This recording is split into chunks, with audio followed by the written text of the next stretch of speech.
Fatima from Fatima B Speaks, and today I want to talk to you about mastery of transition.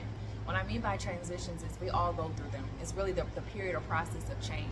Whether you're someone who's going from a 9 to 5 to perhaps an entrepreneur, maybe you're someone that's going from dating to actually being engaged to being married. Maybe you've never had any kids, and maybe now you have kids or you have bonus children. Maybe you are a meat eater and decide to go to veganism. The point is that there's always change and transition in our lives. And what I want to do is share the two definitions of that. So for mastery is a specialized knowledge and skill. Transition is change over a period of time.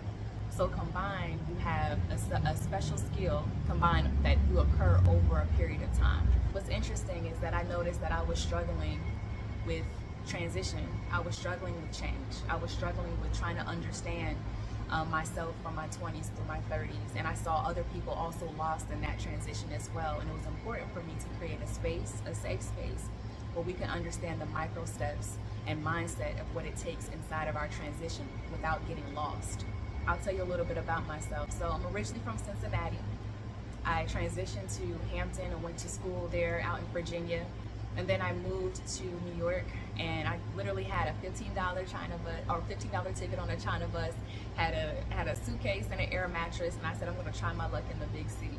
I got a chance to stay there for a little under a decade, doing great work with multicultural marketing agencies, as well as nonprofit work with youth development, with developing youth with self-esteem and enrichment skills. And I also decided to go get my degree as well. In the midst of this less than 10-year sprint, I realized how overworked I was. I went and you could look on the pictures on Facebook, you could check my Instagram, and I probably have pictures with some of the people that might be your Instagram favorites. And it looked good on the outside, but on the inside, I was very upset with myself and unhappy within myself because I found myself people pleasing, I found myself overworking, and I found myself feeling like I had to earn my worth. The more I did is the more that I thought I was worthy, but I really understood later that the worth comes from within.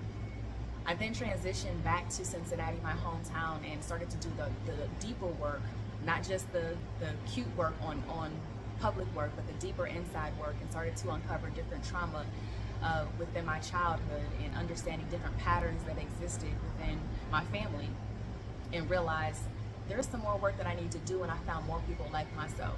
So in the last 6 years in doing this work, it's important that you understand that your biggest project is always going to be you. It's never necessarily your career, it's never necessarily the relationship, it's never things or people outside of you. That's just life and situations coming to help you understand more about you. Your biggest project is you. There's never a comparison.